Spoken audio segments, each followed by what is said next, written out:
kenalan dulu. Saya Jason Gozali dari Komunikasi Investor Muga, dan kita hari ini akan buat webinar perdana kita bersama Peluang.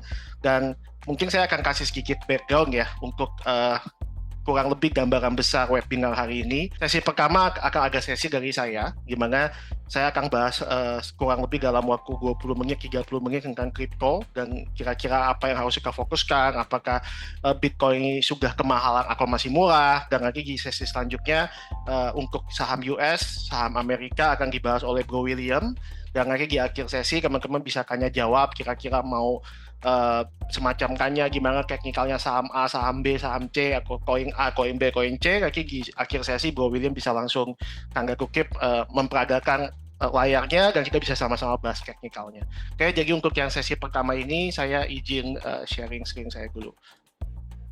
Oke. Kalau suaranya kurang jelas, nanti langsung teman-teman langsung ngomong aja ya di kolom chat. Sekarang saya akan coba sharing screen saya. Oke, bisa kelihatan ya? Kelihatan ya William ya? Clear. Like gua. Oke, siap, kita mulai.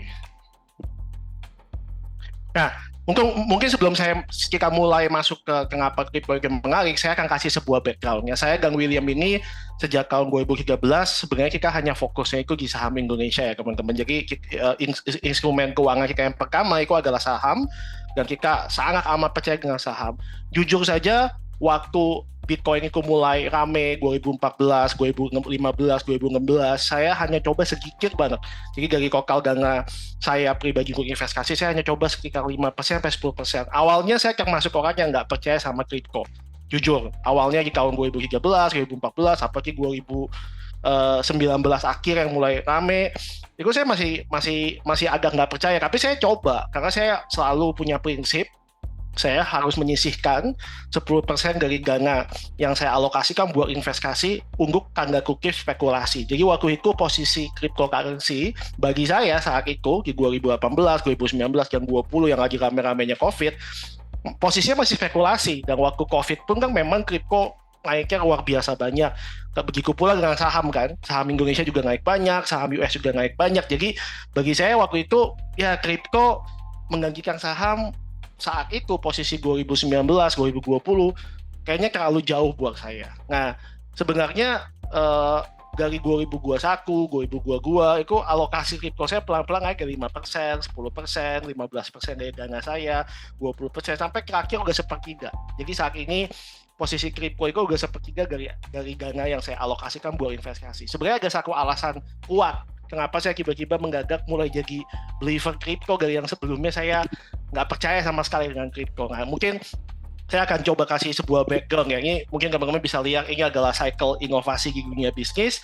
Nah, kita pertama punya ada first wave innovation, kita dulu punya tenaga air, tech skill, dan iron. Dan itu buku 60 tahun, dari 1785 sampai 1845. Lalu kita punya wave kedua, ya kan? Kita punya tenaga uap, dan tenaga rel kereta api, dan waktu itu juga baja, sangat luar biasa di zaman itu. Kita buku 55 tahun. Dan di generasi ketiga kita menemukan listrik dan kimia, dan kita juga punya mesin mobil, dan itu buku waktu 50 tahun kan, dari 1900 sampai 1950. Yang keempat kita punya elektronik, penerbangan, dan lain-lain, itu buku 40 tahun. Dan yang 30 tahun terakhir, gimana saya terakhir 1991, ini pasti teman-teman hidup dengan ini juga kebanyakan ya, digital network, software, dan new media. Dan terakhir sekarang kalau teman-teman lihat pasti ChatGPT, Apple Vision, AI lah, dan lain-lain. Nah, tinggal pertanyaan kan ini ya teman-teman, AI ini adalah sebuah hype atau perubahan struktural ya kan? AI ini hanya sekedar narasi atau revolusi ya kan? Karena kalau misalnya jawabannya itu adalah narasi, berarti kenaikan sekarang di saham-saham AI dan juga koin-koin AI dan cryptocurrency itu hanya sementara. Karena kukipnya hanya sebuah bubble, pas bubble-nya pecah dan koreksinya besar dan nggak naik lagi. Kalau ini hanya sebuah narasi. Tapi kalau ini adalah sebuah revolusi, mungkin saja kita akan ketinggalan banget kalau kita salah ngambil keputusan apakah ini narasi atau revolusi. Dan izinkan saya mungkin di 20 menit ke depan saya kasih beberapa alasan yang menurut saya adalah game changer dan struktural, dan teman-teman lagi bisa tentukan ya, ini adalah sebuah revolusi atau sebuah narasi. Karena saya pribadi untuk percaya ke kripto, buku aku yang cukup lama, karena karir pertama saya adalah broker saham, saya juga lulusan dari finance, jadi buat saya agak susah yang biasanya percaya dengan analisa fundamental dan lain-lain untuk percaya kripto awalnya, tapi ya saya coba mencoba sebagai spekulasi. Nah, cuma setelah ada persetujuan ETF, menurut saya sudah nggak bisa lagi dibilang spekulasi, karena ini sudah menjadi sebuah aset keuangan yang nanti saya akan jelaskan kenapa ETF approval ini menurut saya adalah game changer dan nggak bisa dianggap remeh. Dan menurut saya sampai saat ini masih banyak orang yang menganggap ini hanya sebuah sentimen semata. Buat saya dengan approve-nya ETF itu bukan sentimen, tapi ini adalah sebuah perubahan struktural, terutama dari sisi aliran dana. Oke? Nah, mungkin sebagai ini aja ya, sebagai intermezzo, mungkin kalau teman-teman bisa lihat semua aset di seluruhnya by market cap di rally kemarin yang 52.000 dan di harga terakhir 50.900-an, sebenarnya Bitcoin itu sudah ada di level 10 aset terbesar by market cap di seluruh dunia gitu kan. Dan bahkan sebentar lagi akan, kalau dia naik 20% lagi, dia akan melewati Meta, dan kalau dia naik 30% lagi, dia akan melewati posisi silver. Dan kalau memang benar Bitcoin-nya adalah tanda kutip penggantinya emas, digital gold, nah berarti kan teman-teman bisa lihat sendiri ya, masih ada berapa kali kenaikan market cap dari level sekarang ke level 13.000 K. Kalau memang teman-teman percaya emas itu adalah substitusinya dari Bitcoin, atau Bitcoin substitusinya dari emas, dan kita akan coba hitung secara matematis di akhir sesi saya ini, bahwa kalau kita pakai asumsi jumlah gold dan market cap-nya gold dan lain-lain, harusnya Bitcoin berapa sih harganya, dan masuk akal atau enggak kenaikannya sekarang. Dan itu nanti akan menjadi closing saya di akhir sesi crypto ini. Oke? Nah, ini kalau teman-teman coba lihat ya, dari sejak approval ETF itu, wah, flow-nya luar biasa. Di hari pertama ada flow 655 juta, 200 juta, dan yang paling besar itu yang di tanggal 20 sampai 23 ya. Itu dalam 4 hari itu bisa sampai hampir 2 billion. Jadi kalau kamu bisa bayangkan ada 2 billion USD hanya dalam waktu 4 hari. Jadi dalam waktu 2 billion itu berarti sekitar 1 billion 15K-an, jadi ada sekitar 30K dana masuk dalam waktu 4 hari saja ke Bitcoin. Makanya kalau teman-teman lihat di tanggal-tanggal ini kan adalah rally terbesarnya Bitcoin ya dalam 4 hari itu, yang sekarang sudah mulai sideways karena kemarin kan sempat outflow sekali di kemarin atau 2 hari lalu, habis itu besoknya di reverse lagi, dan akhirnya Bitcoin-nya sideways. Berarti kan teman-teman harus mulai memperhatikan flow institusi yang masuk ke Bitcoin, karena suka nggak suka korelasinya makin tinggi nih. Flow institusi masuk, harganya ikutan rally, flow institusinya mulai mandek, Bitcoin-nya juga mulai mandek. Jadi kita bisa memperhatikan flow institusi ke Bitcoin, karena menurut saya korelasinya makin tinggi. Oke? Dan kalau kita lihat secara struktur ya, kita lihat supply and demand pun, ini saya coba ambil data-nya ya. Ini kan ada daily Bitcoin supply, karena supply itu kan dari yang mainin. Semua pengambang Bitcoin kan berusaha melakukan operasi pertambangan dan akan memunculkan sebuah Bitcoin baru di dalam supply total Bitcoin per hari. Nah kalau kita lihat dari total supply BTC per hari yang diciptakan oleh miner Bitcoin ditambahin sama inflow-nya, teman-teman lihat jelas ya, inflow-nya itu jauh lebih besar dibandingkan supply Bitcoin. Dan ini hanya inflow ETF, berarti kita hanya masukin inflow-nya institusi, belum lagi inflow dari wealth atau inflow dari investor pribadi. Ini belum tercermin di grafik ini. Jadi ini hanya inflow atau dana masuk dari institusi semata. Oke? Nah, ini juga salah satu semacam point of view yang teman-teman mesti pertimbangkan. Kan narasi besarnya adalah apakah Bitcoin ini akan menjadi pengganti emas? Itu kan narasi besarnya, karena gold sudah jadi ETF, dan setelah gold jadi ETF, nanti saya juga ada case lagi di belakang, setelah gold jadi ETF terjadi rally yang besar di harga emas, dan institusi bisa masuk ke gold dengan ETF.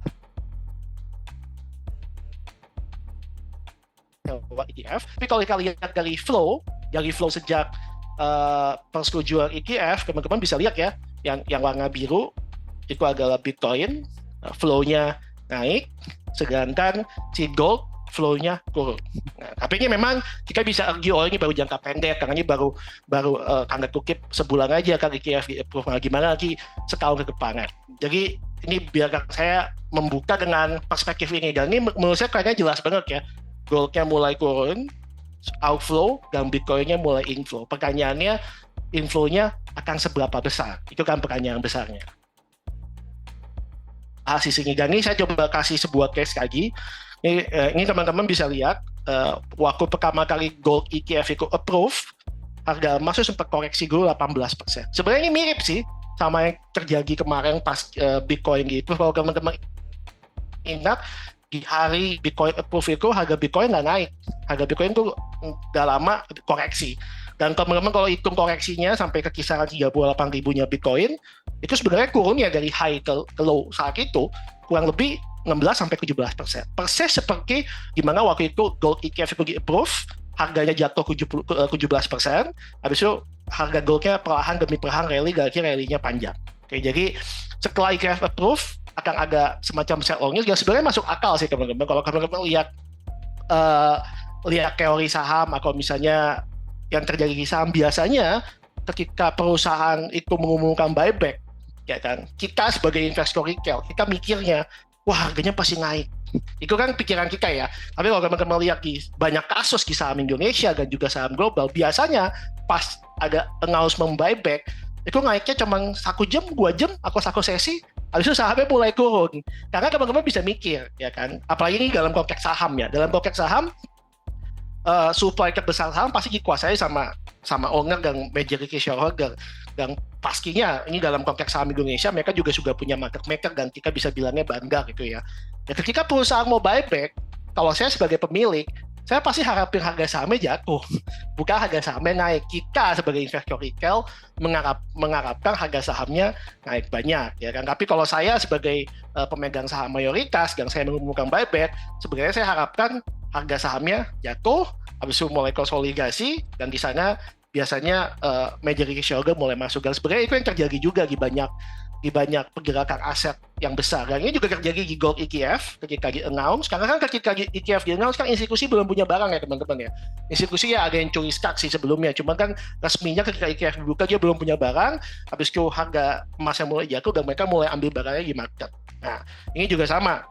Pas ETF itu di-announce, banyak manajer investasi ya waktu itu baru listing hari pertama dan belum ada isinya. Dananya sudah masuk tapi belum ada asetnya, dan Bitcoinnya dibeli dalam kondisi harganya jatuh, dan habis itu harganya rally ketika institusinya mulai masuk. Tapi harganya kan jatuh dulu setelah ETF di-approve. Either itu gold atau itu Bitcoin ya teman-teman ya. Dan pertanyaan besarnya, wah ini rally-nya ini udah naik banyak gara-gara retailnya FOMO atau naiknya hanya karena institusi masuk. Nah menurut saya ini akan menjadi sebuah kata kunci. Karena kalau sekarang kenaikannya banyak Bitcoin dan kenaikannya karena FOMO dari investor retail sampai semua teman-teman kita beli Bitcoin karena saking nggak mau ketinggalan Bitcoin, itu kan udah lumayan bahaya ya. Tandanya kan kita sudah agak di ujung dari pasar. Ya kan biasanya kalau teman-teman ingat lah waktu zaman pandemi ketika semua orang FOMO, ada influencer rekomendasi saham A dan semuanya pengen beli saham A, semuanya pengen beli saham B.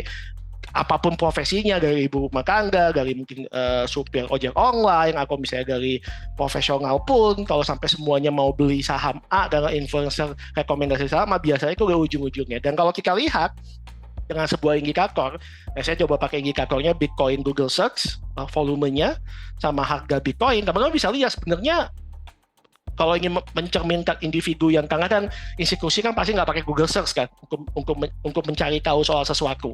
Institusi pasti punya platform lain. Tapi kalau kita lihat retail, Google Search biasanya salah satu indikasi gitu kan. Biasanya kalau Google Search sudah meningkat pesat, nggak lama harga Bitcoin-nya top. Itu juga terjadi di 2018, 2021, ya kan, 2022 juga kejadian ketika pencarian kata Bitcoin di Google itu memuncak sangat tinggi, biasanya nggak lama harga Bitcoin-nya jatuh. Nah kalau sekarang malah kebalikan, sebenarnya Bitcoin Google Search-nya ini malahan turun. Ya kan banyak orang yang masih antipati cari Google Search. Kalau di Indonesia sih alasannya jelas. Kalau teman-teman tahu lalu kan banyak banget korban dari robot trading, dan korbannya bener-bener banyak sih menurut saya, sangat amat banyak. Bahkan dari circle saya aja banyak banget yang percaya sama robot trading yang seolah-olah diperjualbelikan seperti trading crypto, padahal itu bukan trading crypto, tapi sebenarnya itu adalah money game. Tapi karena orang Indonesia tahunya robot tradingnya di kripto, orang mengasosiasikan robot trading sama dengan kripto sama dengan scam. Yang mana sebenarnya kripto dan robot trading adalah dua hal yang berbeda. Tapi karena lumayan banyak barisan sakit hakinya dari robot trading yang sampai sekarang juga saya yakin masih banyak, itu yang membuat banyak orang cukup antipati dengan kripto. Ya nggak salah juga kalau kita ada di posisi korban, pastinya pengalaman pahit itu akan membuat kita punya view personal yang susah tergantikan. Tapi kalau kita lihat objektif, sebenarnya Bitcoin ini rally tanpa ada Google search yang tinggi dari kakak Bitcoin. Nah sebenarnya kan tanda kutip yang mengaitkan harganya sekarang, power utamanya belum investor retail, tapi dari institusi. Dan ini yang bagus. Nah, buat saya ini yang bagus. Kenapa? Karena rally-nya bagi masih panjang. Kalau misalnya retailnya belum masuk. Dan harganya akan cenderung stabil. Nah, stabil ini teman-teman garis bawahi, karena ini akan menjadi kata kunci di akhir yang menentukan valuasi Bitcoin. Jadi kalau institusi masuk, sebenarnya saya expect harga Bitcoin rally-nya tuh nggak akan rally yang kayak 3 kali lipat, 4 kali lipat dalam waktu 1 tahun. Saya sih nggak expect harga Bitcoin akan seperti itu dalam jangka pendek. Dia akan naiknya di atas S&P 500, di atas Nasdaq, di atas obligasi, di atas inflasi tentunya, tapi naiknya tidak akan fantastis seperti Bitcoin tahun 2020 atau misalnya Bitcoin tahun 2017-18, nggak akan sefantastis itu rate of return-nya menurut saya. Karena sudah ada faktor institusi yang masuk, dan institusi kalau beli sebuah aset itu lebih long term ya, karena yang masuk biasanya dana pensiun atau institusi keuangan yang view-nya nggak mungkin beli hari ini jual besok, beli hari ini jual 2 hari, beli hari ini jual minggu depan. View-nya beli dan hold dengan durasi yang cukup lama, sehingga harganya stabil kan, karena supply-nya dipegang sama institusi-institusi keuangan yang view-nya long term, sehingga harganya fluktuatif iya, tapi volatilitasnya tidak lagi setinggi dulu sebelum institusi bisa masuk. Yang dulu wealth-nya adalah beberapa individu, tapi sekarang wealth-nya institusi, tentunya decision making-nya buat beli atau jual Bitcoin tidak akan secepat kita sebagai individu, karena ada birokrasi yang harus dilewati di level manajer investasi. Jadi menurut saya ini kata kunci yang teman-teman harus ingat, Bitcoin stabil, karena dia akan terkait dengan valuasi Bitcoin di akhir. Oke,